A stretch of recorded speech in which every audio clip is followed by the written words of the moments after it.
So welcome everyone to this evening's webinar, The Unconscious Bias in Coaching. My name is William Harmon, National Ladies Football Development Officer with a remit for coach education. I'm delighted to be joined by Dr. Irene Hogan, MTU, and also Irene will give a bit of an introduction to herself as she commences her session. Just let you know, lads, the session won't be no more than in an hour tonight. If you have any questions or queries, please use the chat function or the Q&A function. I'll monitor throughout the session and I'll pose any questions you have throughout the session to Irene as we move along. So without further ado, Irene, I'm going to pass it over to yourself and I'm in the background if you need me. Great, thanks Will, and thanks to you and the LGFA for the invitation to talk on this topic this evening and as part of the Coach Education webinar series. So welcome everyone to the workshop, and as Will said, any questions you have throughout the presentation, make sure you use the chat function and he'll keep an eye on them there as we go through the presentation. So hopefully I won't talk too fast or give too much maybe Cork colloquialisms in the background there. So just to get started, I suppose, what are we doing? We're going to make sure at the end of this webinar that you have an idea or an awareness of what unconscious biases might be and then how we might begin addressing them. So who am I? So like many of you out there, I'm volunteer, I'm a former club player, former underage referee, I'm a coach developer, I'm a past club officer, a lot of these roles that you'll see I've gotten out of, which is always good. Currently safeguarding tutor and someone that has recently completed their PhD as well. So my main background, I suppose, within the coaching environment has led me to coming up with talking about this topic. So my PhD was on women coaches and volunteer women coaches in ladies football, and in particular their experiences of being volunteer coaches. So I looked at the experiences of 25 women coaches across 16 clubs and across 9 counties, just to see what was their experience, how were things for them as they started coaching, as they continued on their coaching journey. And then I was also involved in a community of practice across 3 clubs, so 3 individual clubs for a full playing season. So I spoke to them in the form of a focus group after to see, well, what were your experiences of being part of an initiative that was around club development and around coach development. So as a female coach myself, and I've coached at club level, up as far as adult club level, and I've coached collegiate teams, so the 3rd level colleges teams. And I suppose as a female coach, I did receive different elements of gender bias, and unconscious gender bias, I would say, where I was passed down the sideline to have the male coach that was generally either assisting me or as a selector with me while I was the head coach, where they were approached by opposition coaches, by opposition players, by the grounds people, by referees, expecting that the male coach was the lead coach or was the head coach. And maybe they considered my role to be more a female liaison, or, the person doing the logistics or the team sheet, or and starting out dressing rooms or jerseys or whatever the case may be. So I had those experiences during my coaching, but I never really took much notice of it. So it was while I was doing the PhD then that I realized, well, actually what was happening there was unconscious gender bias towards me. And then while doing the study, I also had these 2 main quotes, I think, that stood with me from the women and their experiences. So just as you read here, this coach on the top was a coach within her club and was also an assistant coach with an underage inter-county team. And she remembers very early on in her coaching where her team got to the county final, and she was asked by a parent of one of the players, do you want my husband to stand with you on the sideline? And she said, why, for what reason? And the parent said, just to be there. So that was a female parent saying to a female coach, will you really be okay on your own? Do you need male coach with you, maybe to give you more credibility, maybe to help you? And so that level of kind of bias that that parent probably didn't mean anything by it, but it was what they were accustomed to, what they were used to. And then the second quote that stands out from a different female coach who wanted to get involved in coaching, but she felt she was pushed into administration. So even though she offered to be a coach in her club, she offered to get involved in the coaching side of the club, she was told no. But a year or 2 later, then she was approached to go into an administrative role. So she was asked to be the secretary of the club.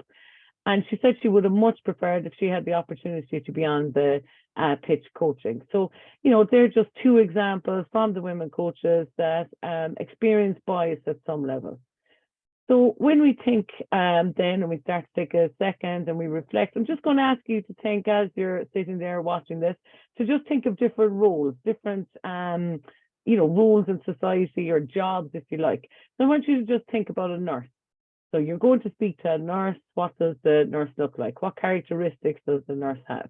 Then I want you to flip that, and I want you to have a think about a doctor. So you're going to talk to a doctor, going to approach the doctor. What do they look like? What does that picture look like in your head?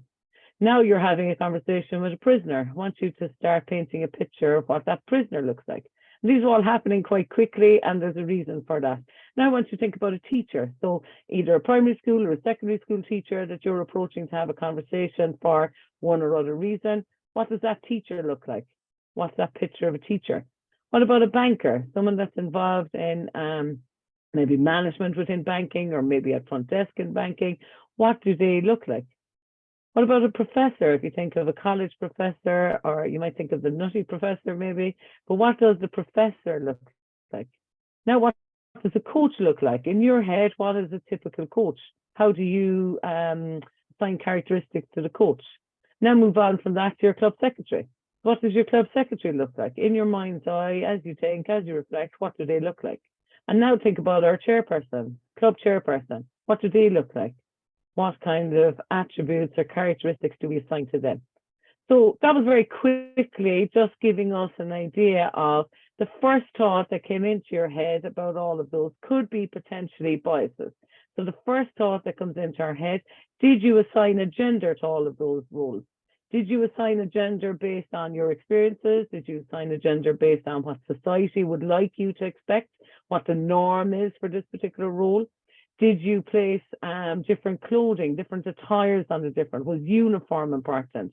Was a lack of uniform in some? Was that important? That what stood out? So did you assign a particular age category? Did you decide what age profile these people would be? Did you decide what race, what ethnicity, what background they're from? Were they all white? Were they all Irish? Were they all able-bodied? So all these kind of characteristics that we apply to these roles, that could potentially be some of our biases. So what we need to think about when we think of what unconscious bias is, and some of the words here are words that come to mind when you think of unconscious bias. So the first thing to realize is that it is unintentional. It's not that you're trying to cause harm to anyone by assigning genders or assigning age profiles or anything like that, but it's what is our initial thought. So it is our initial, it is maybe stereotypes. Sometimes it might be misconceptions we put. Sometimes it's because these people in these roles, maybe or in general in society, these people are different to us. They're unfamiliar. We're not really sure about them. Sometimes our unconscious bias might be hidden. Sometimes it's just instant. What comes into your head when you think of person X or person Y? And very often our biases maybe form over time. So it's based on maybe our experiences, maybe what has gone on for us in the past, maybe our background, our social, our upbringing, etc. So that's what maybe we might describe unconscious biases are. There's a few more have joined us there, so just welcome to the webinar this evening. And if you do have any questions as we go through the PowerPoint, just pop them into the chat function, and my assistant will be on it straight away to ask any questions that come in. So just then around unconscious bias, where do they come from? So maybe it's our background, maybe it's our own lived experiences, maybe it's society that tells us that person X should be looking like this, should be doing this. Maybe it's from our family or our upbringing, maybe it's from friends, social groups. There's lots of different reasons why we might have a bias towards a person, okay? So then we have to start thinking about, well, are we aware of them? Are we acknowledging that we have biases? And this is probably the first step I would see, is that we have to acknowledge that we have these biases. We all have them, but then are we aware that we have them? So I mentioned earlier, as a female coach, I have been bypassed on the sideline towards my male fellow coaches, people expecting or assuming that I was in a different role, that I wasn't the coach or definitely not the head coach. But I too have fallen into that trap, and I have assumed when I see a female on the sideline, oh, she must be the female liaison. And I have approached male coaches and expected that they're the coach. So I too have these biases, and we all have them. And it's not just about gender, and it's not saying, oh, you know, it's men assuming that the woman isn't a coach. The women are just as likely to assume that the woman isn't a coach. So we do have to acknowledge we have them, but really, are we aware of them, and do we acknowledge them when they come up? So I'm going to play a quick video. And some of you might have seen this before, and that's fine if you have. You might bear with me for the 2 minutes that it's on. So we don't need the sound for this, so don't worry. I have the sound turned down because all the writing, etc., will come up on the screen. So if you have seen it before, just enjoy it again for the 2 minutes. If you haven't, just follow the instructions on the screen.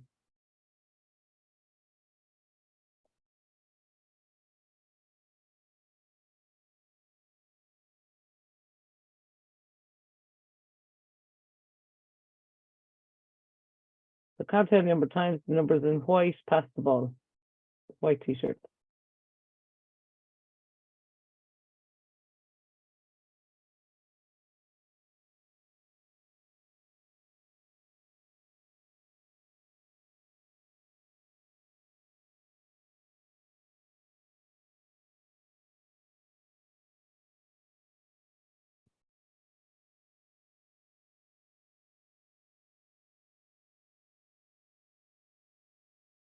Correct answer was 16, and I'm assuming as coaches, the majority of us got that right.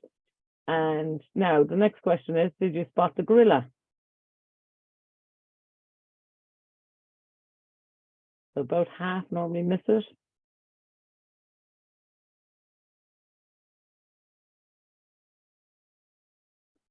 So I'll just pause it there for a second.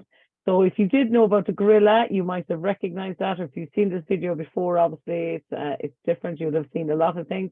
But those of you that saw the gorilla, did you also see the curtain changing color? Or did you see one of the players from the black team? Did you see them leaving the game?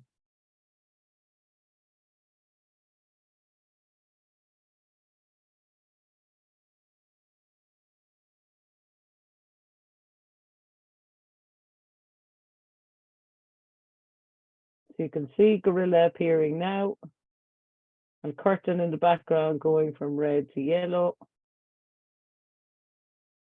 And the team on the black has left as well. So that's just basically a way of, I suppose, highlighting that we as coaches are probably watching that white team. We're counting the passes. We're focusing on our duties and our roles as coaches. And I am a volunteer coach as well, and I know what it's like. And you're doing all the jobs of getting the teams out, organising the matches, the referees, the equipment, looking after injuries, filling in team sheets.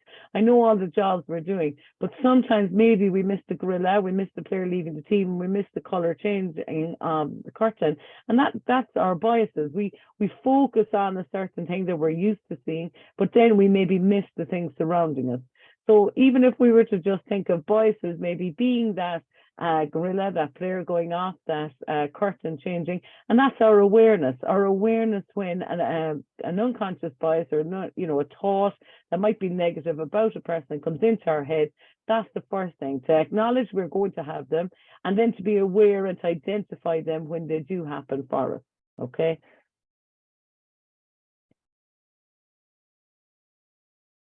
So possible biases that might happen in our coaching environment. So these came directly from my research on women coaches and their experiences within their club environment. So because I was focusing purely on women coaches and volunteer women coaches, of course I was expecting gender to come up. And gender was something that I had experienced myself. So I was expecting that bias to come up, and I was expecting it to come through strongly, and it did.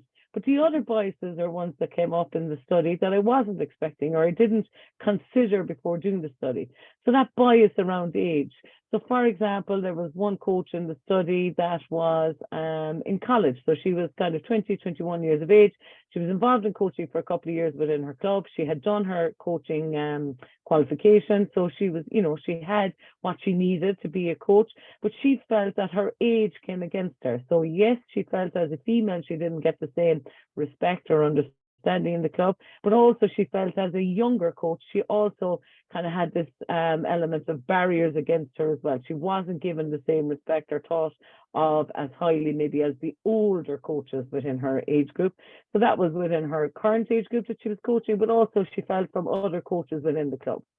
That was one. Another one, and I just call it the blow-in status. And I know it's probably a term that's very familiar within Gaelic games, and we talk about, blow-ins to the parish. And it wasn't something I considered before doing this. I suppose I'm lucky to say I'm one life, one club, that I haven't had to move clubs or had any reason to move clubs. But from doing this research and during the community practice, I did have coaches, male, female coaches. I had club officers in on the community practice, and they, honed in on this a bit. So I remember one male coach saying in the club, "Oh, I couldn't bring that. I'm only a blow-in." And I just kind of said, "Oh, and how long are you in the community?" 20 years. And it might sound a bit amusing to think that someone of 20 years, but you don't lose the blow-in tag, unfortunately. So the women coaches that I spoke to often felt that there was a bias within the club, that they didn't get the same hearing, maybe they weren't consulted on things the same as the homegrown coach or the homegrown club officer. So it's something to be conscious of. Another one that came up was bias around parental status. So that coach that I mentioned at the start, that was a younger coach, there was others that were a similar age or other coaches that had no children playing, and they felt that there was this kind of hidden assumption or kind of judgment of, well, why are you involved in an underage team? You don't have any children playing. So we have this kind of perception that, well, if you're involved with the under 10s, you must have a child on the under 10 team. So that kind of parental status became a bias that came up for the women coaches. Obviously then playing experience, and because ladies football is newer sport in comparison to our male counterparts in Gaelic football and hurling, so in our Gaelic Games club, playing experience is going to be a lot more on the male side of the house with playing experience perhaps than on the female. Now that's going to improve as the years go on, because we have more and more playing to a higher level, plus you have the introduction of Gaelic from others and others in recent years. That means we have more coaches now with playing experience within our sport. But a number of the women coaches in my study didn't have playing experience. So, maybe those that were of an age profile of 50 plus, they didn't have playing experience, and they felt that there was a bias in their club around that, sure, how can you coach, you never played? And that the assumption was always, well, the playing experience would have really helped them to be coaches. And they felt that themselves, but it was also something that was kind of pushed on them, I suppose. And then the other one was coaching experience. So, they didn't have high levels of coaching experience. So they felt that even because they had no coaching experience in some instance, they again felt that there was this kind of a layer of bias against them. And it wasn't that it was very intentional. It's back to our definition from earlier in those words. It's unintentional. It's an attitude. It's something that's unfamiliar, and that's what's causing it. So I'd like you to take a minute or two using the chat function to have a think about what other biases might go on in our coaching environment, in our club environment. Anything else that you could add in there? And don't worry, we won't be looking at your club saying, "Oh, is that going on down there now or up there?" We don't do that. There's no judgment. Maybe think about what might be going on in your neighbour's club. What biases might be happening for those neighbouring clubs? So if you just use the chat function and pop a few in there, that'd be great. Yeah, Irene, it's interesting to know. I'm just listening to you there, and it's really, really interesting. Guys, please use the chat function there. What other sort of possible biases can be happening in a coaching environment? But it's unintentional. Like, I'm just thinking, going, yeah, that all makes sense. And what? I kind of relate at times. I'd be related to myself, going, I've done that. I've done, yeah.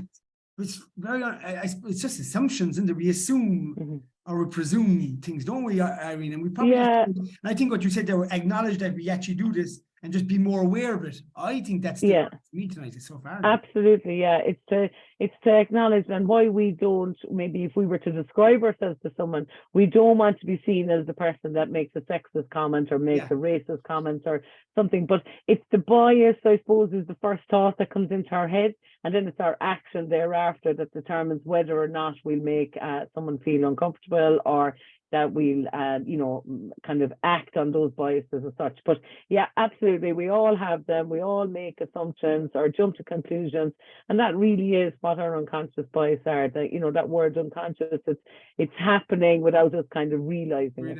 Yeah. So like the chat function, guys, now I must say though, Irene, the 6 you put up there are very, very common ones. And if there is more ones, please let me know. But yeah, the 6. So it's very quiet chat. Please, guys, If you don't know, to say, geez, Will, Irene, we can't Yeah. do anymore, no problem at all. But I think the 6 ones you've highlighted are probably the most common, Irene, to be I honest. think so, yeah. And in fairness, I suppose you just proven that it was worth doing a bit of research there for the few years, because I have come up with all the answers to that. So yeah, look, that's our coaching environment. But then let's think of ourselves as coaches. So this is a coach education webinar. So ourselves as coaches, and this is the chat function here now again, where you have to think about when might a bias against a child or a player or young, old adults, what kind of biases might come up. So I might start it with, we might have a bias, so a thought or an assumption or an unconscious bias against the player, maybe based on what we perceive their ability to be. So we might say, no, they could never kick snow off a rope, so I don't think now they'd be any good for us. Or there's no way she could play outfield, I'll put her into goals. And that's a bias, because that's something that I have an assumption on it. I might have something to back that up, but very often I might not either. So definitely using the chat function now. What about a player might cause us to have a bias? So give some examples there to Probably another one I would have, Irene, and is this a bias? Please let me know if it's not. Please, guys, chat function. Come on. I know for a fact you come across these every day. Yeah. One whereby, her mom or her dad probably played corner or in goals. Well, she'd be a great goalkeeper. You know what I mean? Like, we put her in goals, that's where she plays, because of the bias of the thought process we have that maybe her mom and her dad played in goals. Or she's a goalkeeper and she's going in goals, Yeah. So absolutely, yeah. And thanks, Mary Isa, I hope I've that pronounced right.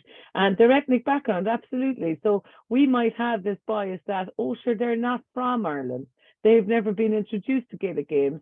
They don't know anything about ladies football. So we have this perception that they won't be able to play. So we kind of maybe put them to one side, or maybe not consider them to be the kind of central part of our team that they need to be. And, it's only there recently that I saw about the Uganda having their hurling blitz coming up. So like hurling in Uganda, well then surely people living in Ireland can play Gaelic games here.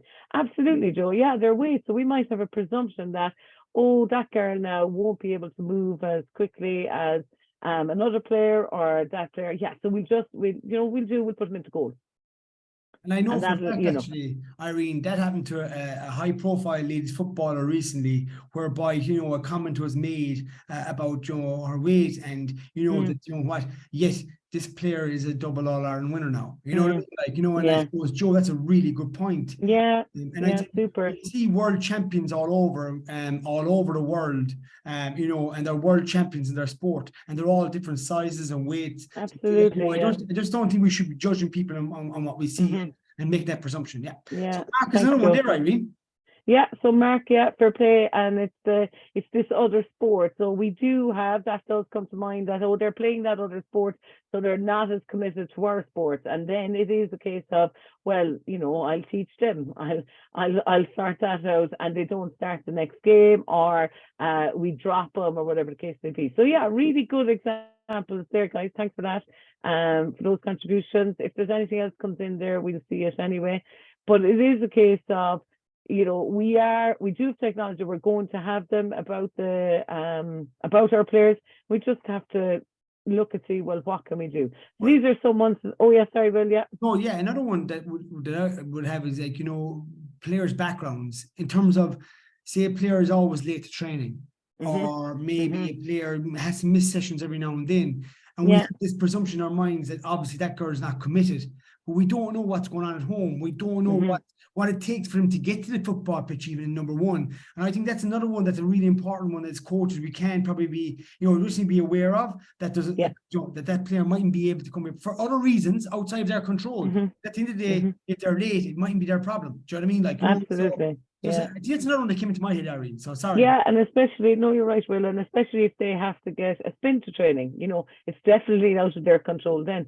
So just ones that I had, and just, some of them you've mentioned already, and some of them might be in addition. It's their playing experience. So it's that idea that was mentioned that, if they're not from Ireland, well then, they couldn't possibly have played underage or played in school. We have a perception around their ability levels. Yeah, the height and physical presence. Mary, you say, yeah, absolutely. Back to that. The family history one, I think Will covers their great grandfather was a great goalie, so surely they'd be good in there.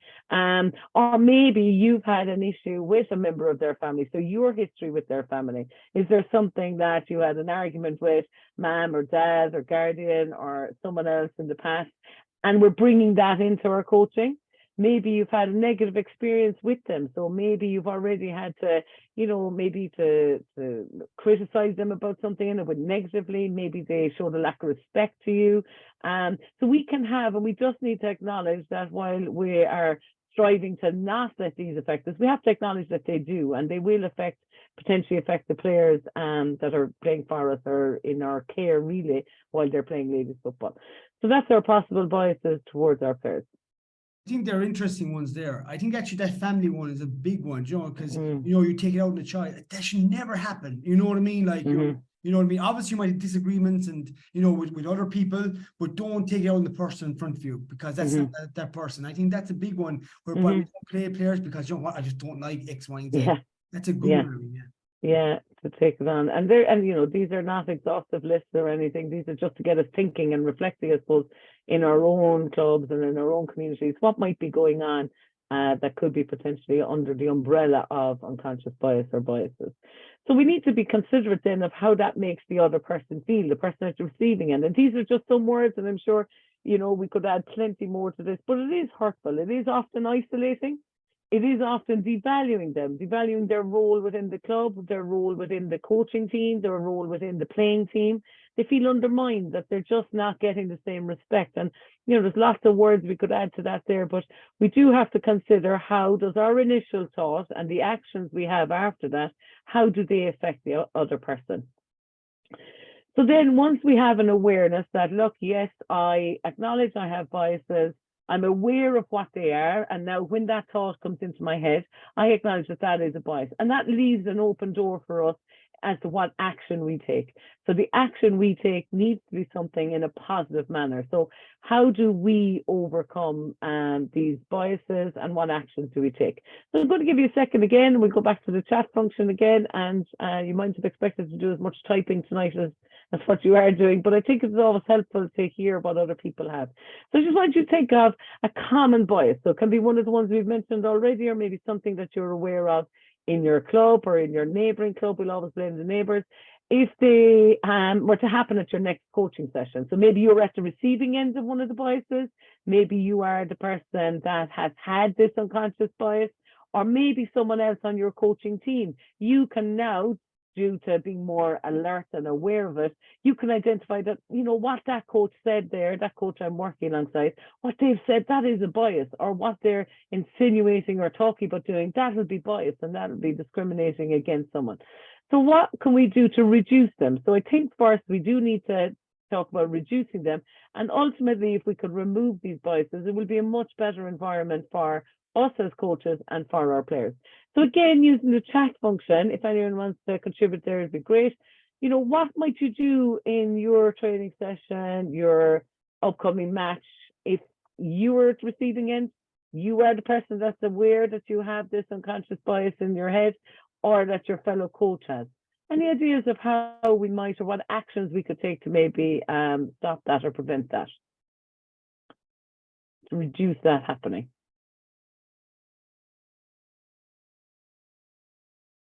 So again, guys, in the chat function, please share your thoughts.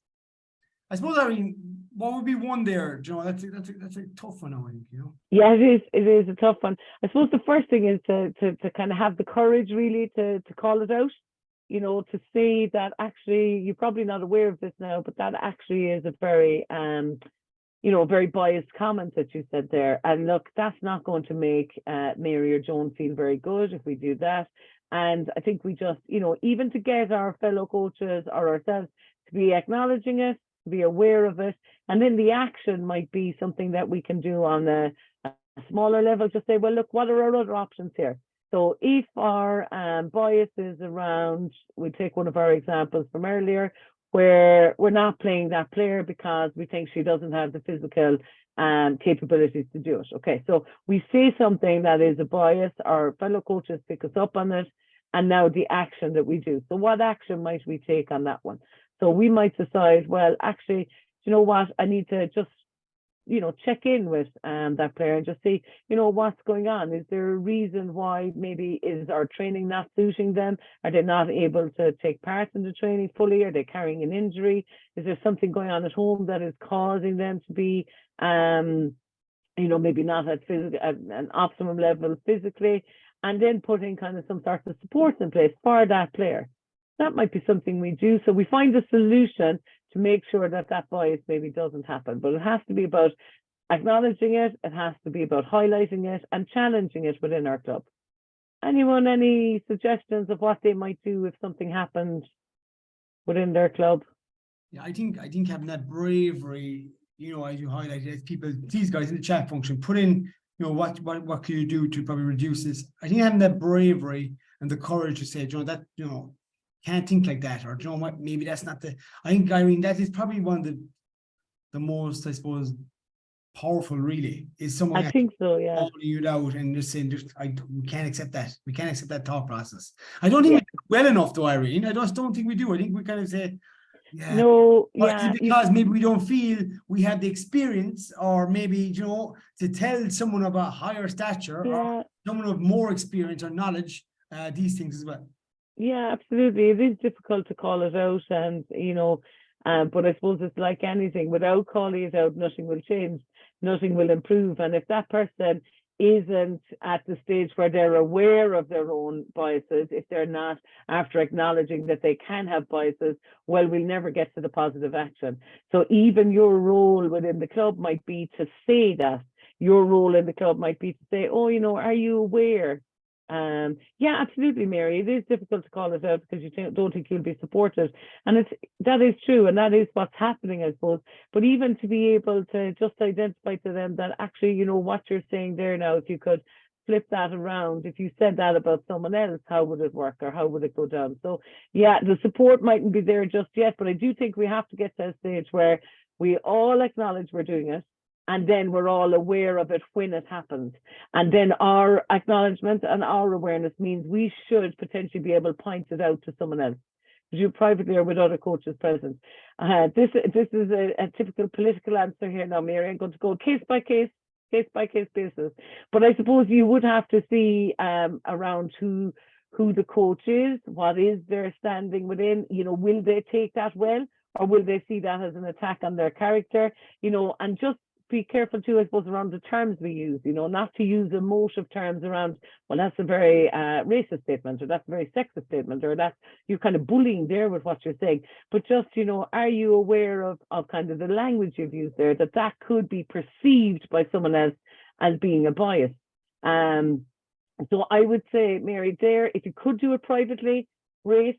But then if you could, even in a club, and a couple of slides I talk about that, maybe having that type of awareness, not even training, but even, a video being sent out around what is unconscious bias, and getting coaches to buy into it, say, oh yeah, actually that's what I've been doing, and I am guilty of this, and I acknowledge I'm guilty of this, and I'm aware of it, and my action to stop it is that I'm going to be more aware of it, and after the thought, that's where it's going to stop.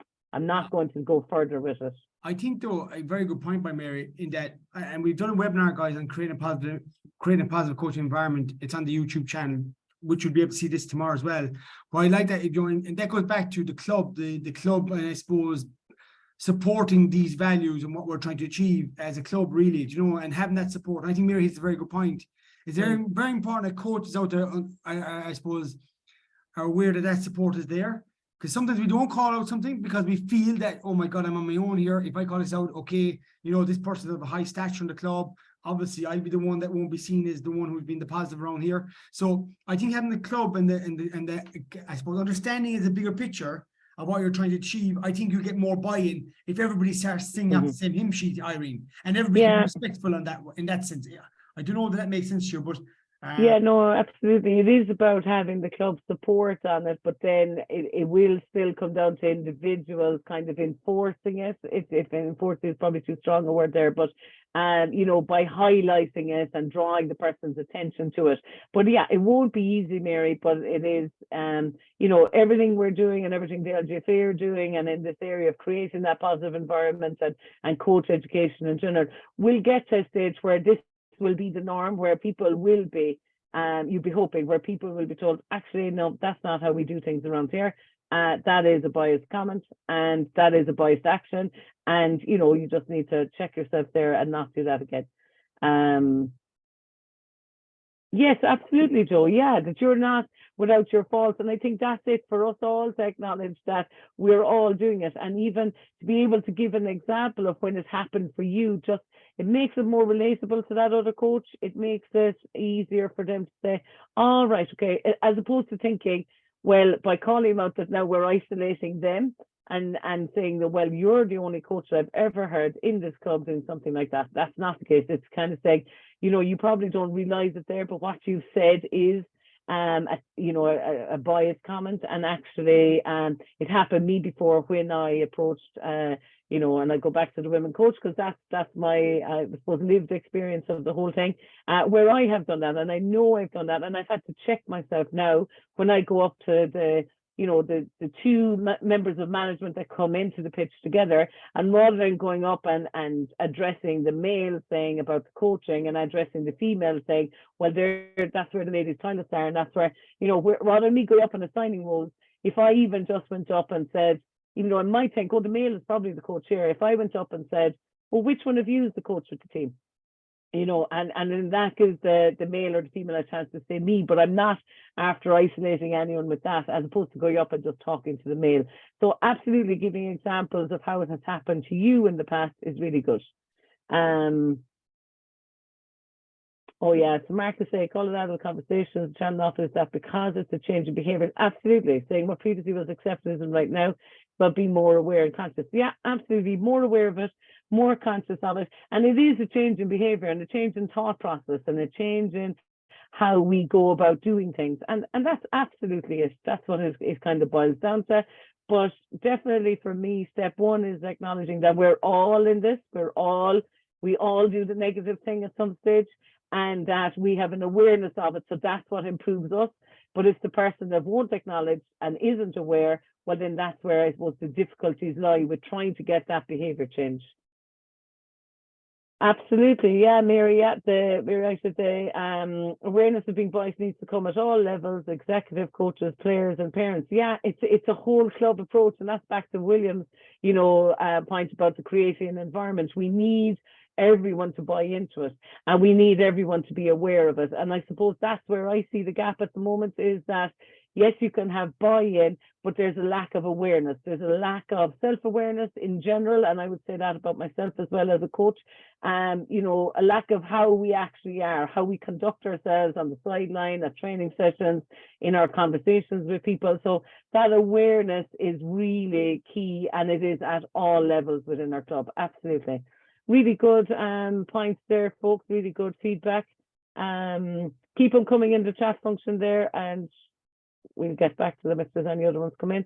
So then in terms of what we can do, just some, you know, examples that I had maybe is to increase our diversity in our coaching. So our coaching teams and who's involved in our coaching, you know, how diverse is it? How many, you know, do we have a mix across gender, across race, across ability, across ethnicity, across backgrounds, you know, across blow-ins, if we like, back to that term. Do we have diversity there? So maybe that's something we could focus on. That's kind of a key action maybe that we could focus on. Then inclusion of all ability levels. And that, I'm talking here about the coaching team, but I'm also talking about in terms of players. So the inclusion of all ability levels, so all levels of experience, or, you know, that new novice coach that wants to get involved for the first time, are we allowing them, are we giving them the opportunity, are we supporting them within the club, or are we saying, well, only those with 3 or 4 years coaching experience can come in? Is that a bias we have around what's the value of coaching experience? So it's back to that old, well, if you don't start and get coaching experience, how are you meant to ever get into those jobs? My thought on that, like, is that if we really want to develop our players, then we need to start developing our coaches. And the only way we can develop coaches is giving everybody an opportunity. Do you know what I mean? Like, so it's just having that open mind that everybody's here to develop and improve. Let's all develop and improve together, and not kind of think, well, look, Mary and Joan there, or John, Tommy, yeah, they're not great. They're up to. We have to develop everybody if you want to develop our players. That's my thought. Yeah, 100%, Will, and that's absolutely it. And it is approaching everyone. So the non-Irish nationals within our community, allowing them to be part of our executive, allowing them, not even allowing isn't the right word, but encouraging them and approaching them. And that's what I mean by approaching a broader base. So when we think, and we're at the start of our season now, we probably have all our coaching teams in place, and we probably have all our club officers in place. But who did we approach? Who did we approach to do all those roles? Did we already have a bias about, well, I will go and I'll talk to her and see, will she become our club secretary or do our PRO duties? And I will talk to him and see, will he become our coach of our adult team? And, I often hear it from going around to clubs and doing different coach education things where, there's coaches within our clubs that are coaching at a really high standard in another sport. So they know how to coach. They might be familiar with our game so much, but they know how to coach. They know the basics of coaching. So why aren't they asked and approached to try and be involved in our coaching? We don't maybe have a broad enough kind of approach. So that's what I would say in terms of looking for the diversity. What's the diversity then? And having people of differences and different perspectives and backgrounds and opinions, that will grow everything. So if you're involved in communities of practice or and I know that was one of the coach education webinars as well. If you're involved in that or setting up coaching chats or collaborations within your club, imagine if you had people from different perspectives giving an opinion on how things could be done. That can only be good for our sport, our clubs, and our overall player and coach development. Just then, finally, I suppose the research itself, this was one of the final, I suppose, findings and one of the things that was suggested for clubs. What can they do? So there were 3 key things around targeted recruitment, appropriate retention strategies, and coach development and support. And they were the broad categories I went after. But the ones that I've highlighted in yellow are the ones that are relevant to this particular webinar. So it's that diversity in our volunteer group. So really go after that.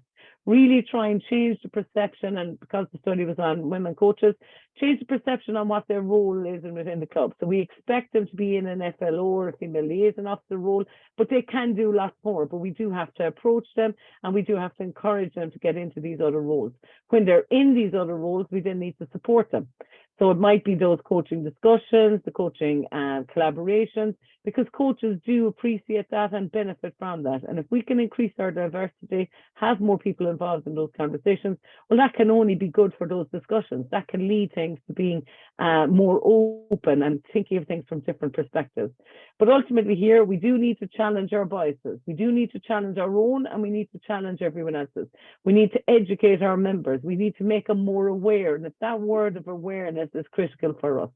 If we can have an environment that is at least reduce biases, but hopefully in the long term we'd be free from biases, well, that'll be a really happy place to be as a player, to be as a coach. And it's back to Mary-Lisa's point from earlier, where it's everybody in the club and it's everybody operating under that same umbrella. So really for me, there's 3 take-home messages. I suppose the 3 A's, so the AAA is that first we need to acknowledge that we all have them.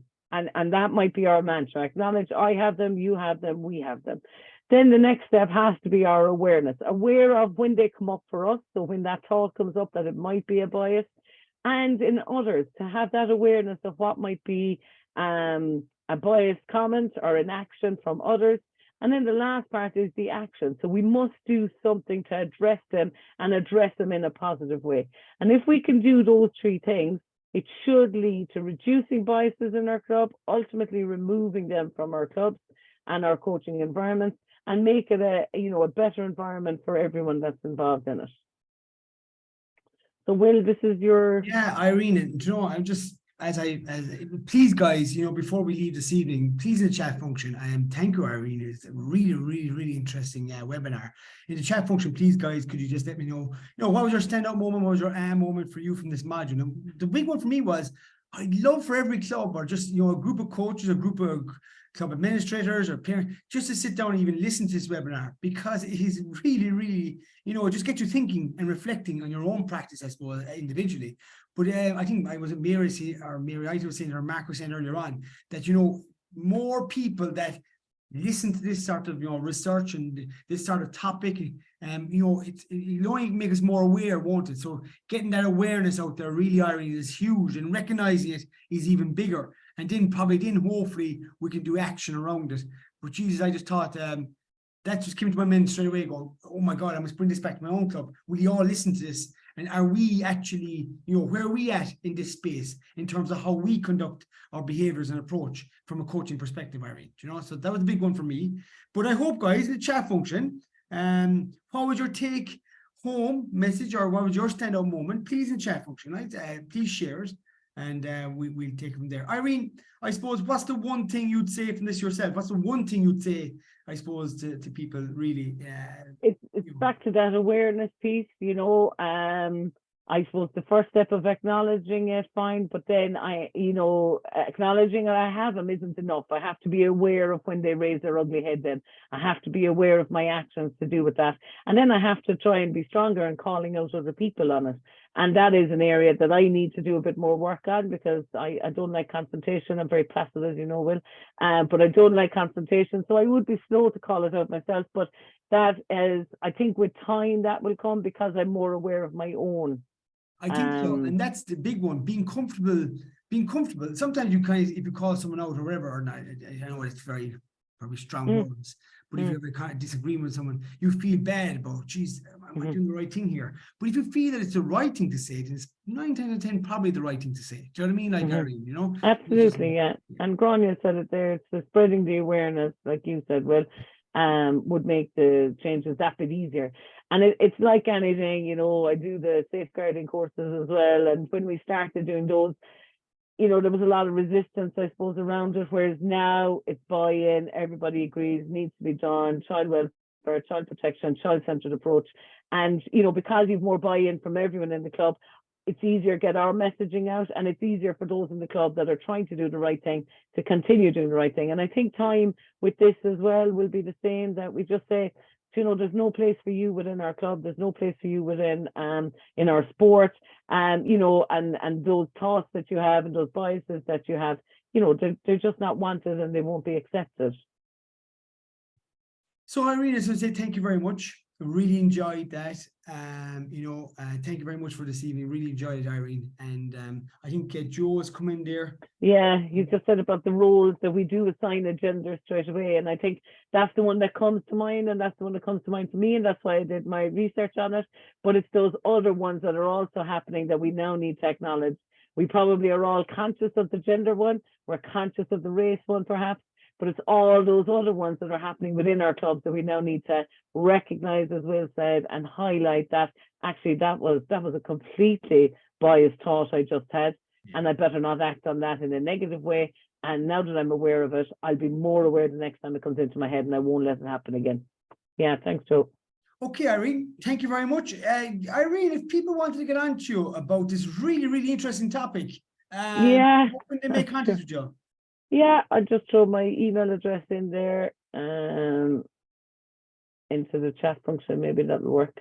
Yeah, please, guys. So it's just Hogan_Irene@hotmail.com, and you'll find me on that. Yeah, and there's no problem. So thanks very much for your attention, folks. Thanks for the invite, Will, and best of luck in your coaching, folks, and your awareness. Brilliant. Thank you very much, Irene. Thanks, Will. Good night, everyone.